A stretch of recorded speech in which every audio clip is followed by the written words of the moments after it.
Nuwun sedulur semua, sugeng pepanggihan malih kalian kula Tubagus Purnama. Dimanapun panjenengan berada, semoga panjenengan semua selalu diberikan kesehatan, keselamatan, rezeki yang berlimpah, dijauhkan dari mara bahaya dan bencana, dan semoga semua makhluk berbahagia. Salam sejahtera buat kita semua. Rahayu, rahayu, rahayu ingkang sami pinanggih. Sedulur, sangat penting bagi kita semua untuk menyadarkan generasi muda supaya tidak mempunyai mental dan moral yang kurang baik. Nah, di dalam video kali ini saya hanya ingin membuka kesadaran dari generasi muda bahwa leluhur kita dulu mempunyai kesadaran tingkat tinggi di dunia, dan Nusantara ini adalah mercusuar atau pusat peradaban dunia. Jadi selama ini kita sudah dibohongi, selama ini kita sudah dikerjai habis-habisan, seluruh aset kita sudah dikeruk, generasi muda kita sudah dibodohkan dengan pendidikan-pendidikan yang tidak penting dan makanan-makanan cepat saji yang menutup pineal gland. Bagaimana itu bisa terjadi? Monggo kita simak videonya.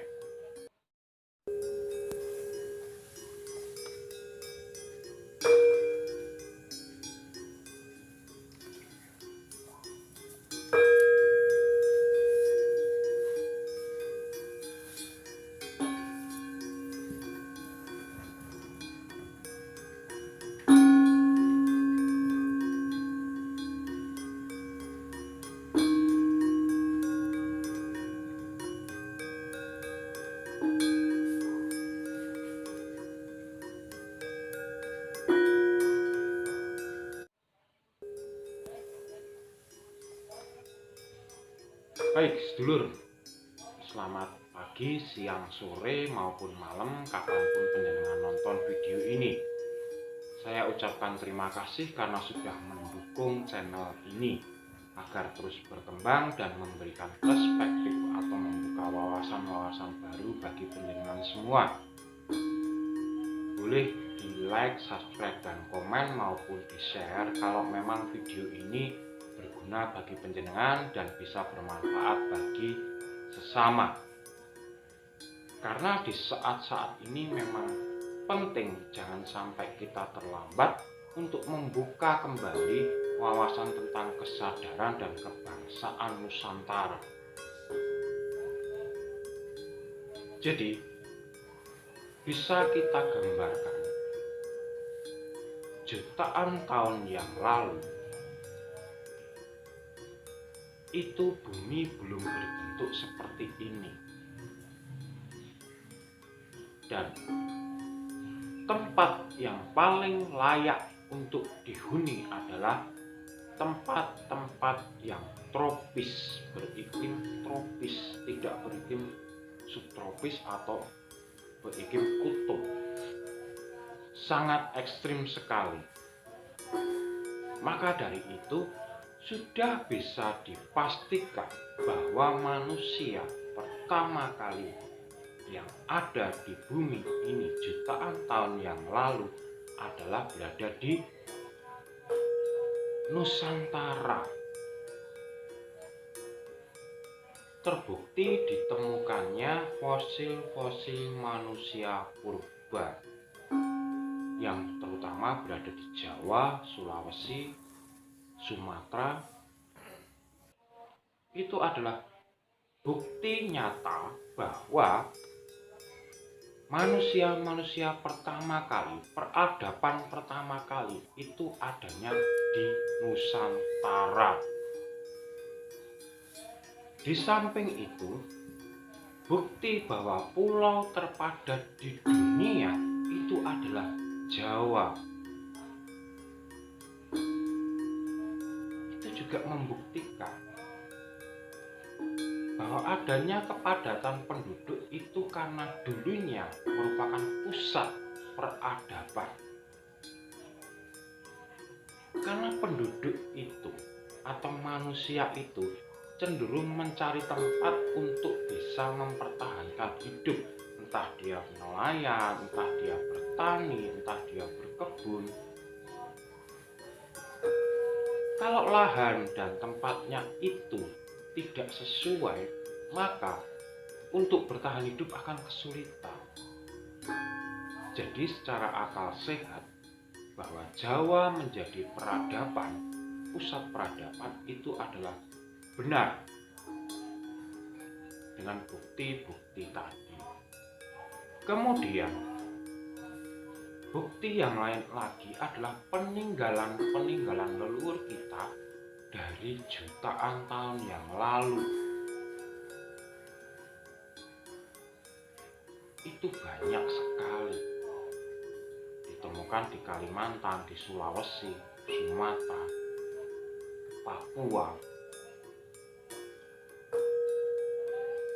Nah, ibarat surga, Nusantara ini adalah surganya dunia karena apapun tersedia di sini. Masalah sampai sekarang masyarakatnya belum sejahtera, masalah sampai sekarang rakyatnya belum makmur, itu karena salah pengelolaan negaranya. Saya tidak menyebutkan salahnya di mana, monggo kita telah sendiri. Itu yang pertama. Kemudian, kenapa asing selalu mengatakan bahwa menjajah Indonesia 3,5 abad dan merubah semua cerita sejarah tentang Indonesia dengan misalnya Ken Arok merupakan perampok, maling, begal, anak seorang pencuri. Itu adalah penyelewengan sejarah. Kemudian Prabu Airlangga dengan calon arang itu juga pembelokan sejarah. Kemudian era-era Majapahit itu juga banyak sekali dibelokkan sejarahnya. Karena apa? Supaya anak cucunya tidak mengetahui kebenaran sejati dari leluhur-leluhurnya. Percayalah anak-anakku, percayalah generasi muda dan teman-temanku semua sedulurku, bahwa Jawa ini adalah orang-orang yang paling cerdas di dunia.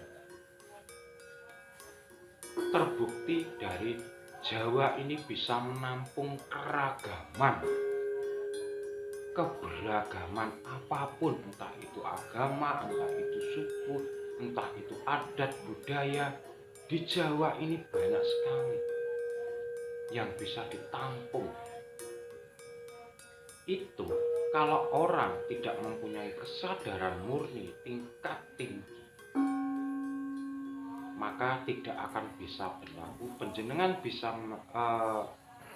melihat sendiri pulau manakah yang bisa menampung dengan sekian banyak keragaman hidup berdampingan.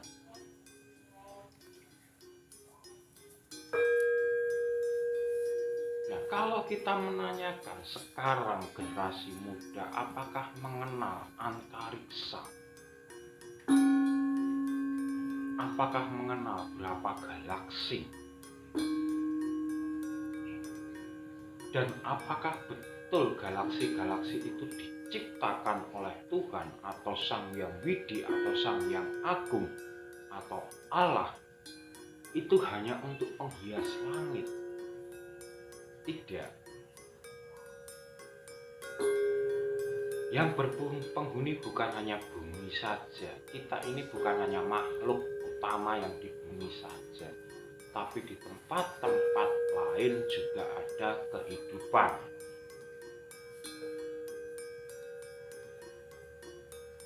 Nah, ini leluhur kita dulu sudah bisa mendeteksi galaksi-galaksi, sudah bisa berkoneksi dengan orang-orang di luar galaksi.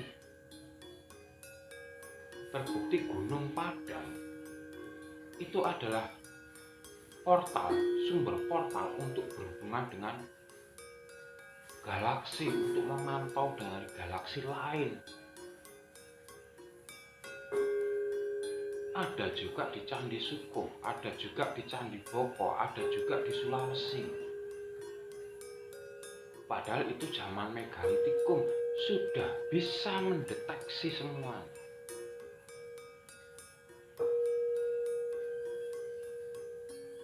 Karena apa?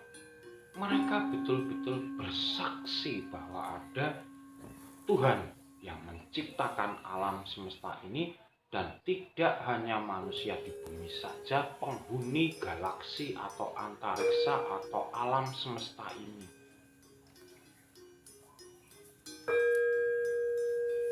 Jadi teorinya bisa kita masukkan ke agama bahwa pertama kali yang diciptakan Tuhan atau Allah itu adalah cahaya. Kemudian dari cahaya itu dibentuklah galaksi-galaksi, kemudian dibentuklah planet-planet, lalu dibentuklah penghuninya. Jadi kenapa seakan-akan tidak berguna banget jika ada ribuan galaksi di luar, tapi yang terdeteksi oleh leluhur kita adalah 37 galaksi. Bumi ini hanya sebagian kecil, bahkan matahari ini sebagian kecil mengelilingi di galaksi Bima Sakti. Kemudian sebelahnya ada Andromeda, ada Meliki. Nah, apakah generasi muda sekarang menyadari? Tidak berpikir ke sana. Karena kita sudah sengaja dibodohkan. Pikiran sudah dibuat lelah untuk memikirkan pendidikan, pelajaran-pelajaran yang tidak berguna bagi masa depan. Nah, itulah cara asing untuk menguasai kita. Sebagai contoh lagi, kalau di Jawa terutama, itu dari tukang beca, tukang ngamen, siapapun, sampai ke pejabat petinggi, siapa yang tidak mengenal wayang? Siapa yang tidak mengenal Pandawa, Bima, Arjuna, Yudhistira?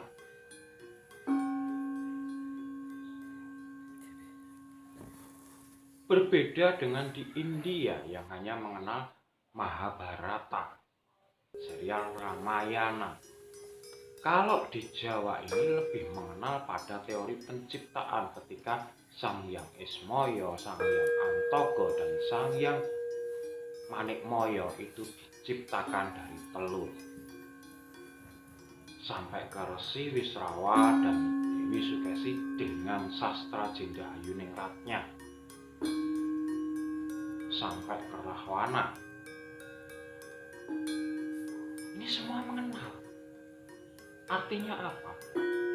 Peradaban kita yang benar dan murni dari Jawa itu adalah wayang.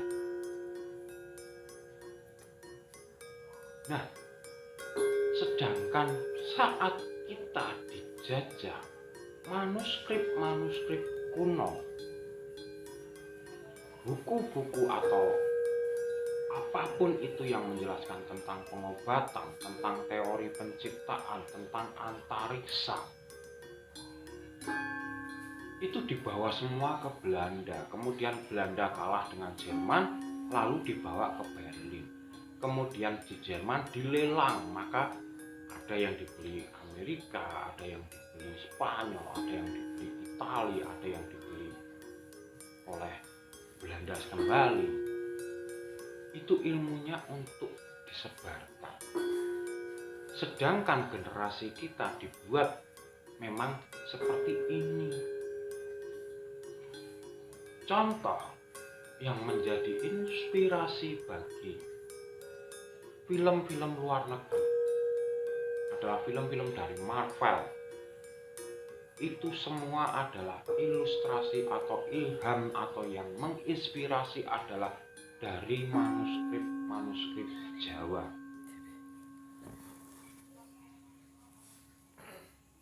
Seperti Superman, Batman.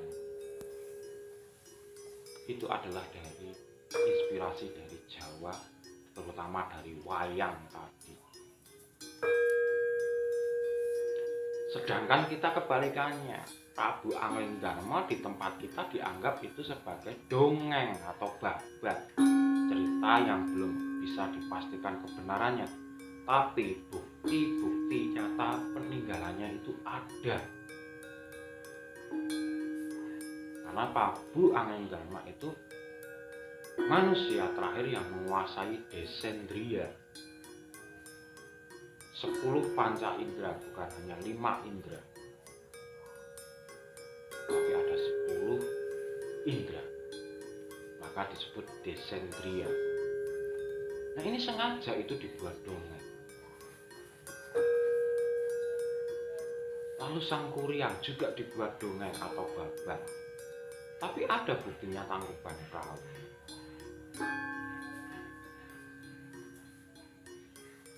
Dan generasi muda dibuat terkagum-kagum oleh film-film asing. Bahkan menurut saya pribadi, jangan dipercaya, kungfu Tiongkok atau Mongol zaman dulu itu belajar dari Nepal atau Tibet. Sedangkan kungfu Tibet itu belajar dari pencak silat di Jawa. Maka sebetulnya penyebaran agama Buddha itu berawal dari Jawa.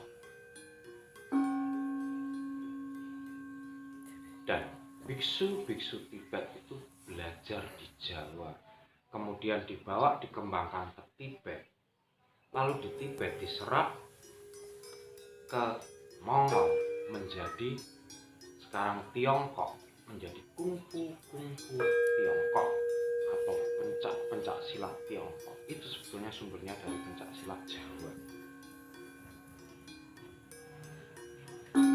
Nah, sekarang kita dipola pikirkan buktinya mana, dan kalau tidak dengan rekomendasi dari hasil-hasil orang-orang saintifik luar negeri, maka dianggap itu adalah palsu, dianggap itu ngarang, dianggap itu ngawur. Nah, inilah, makanya kita harus sekarang cerdas. Percaya dirilah dengan bangsamu. Jangan luar negeri minded lah. Semua ilmuwan, kalau belum ilmuwan dari luar negeri merekomendasikan, dianggap itu benar. Tapi kalau tidak, dianggap itu hanya dongeng, halusinasi, atau jangan seperti itu. Mereka itu ketakutan kalau kita itu benar-benar sadar bahwa leluhur kita itu istimewa.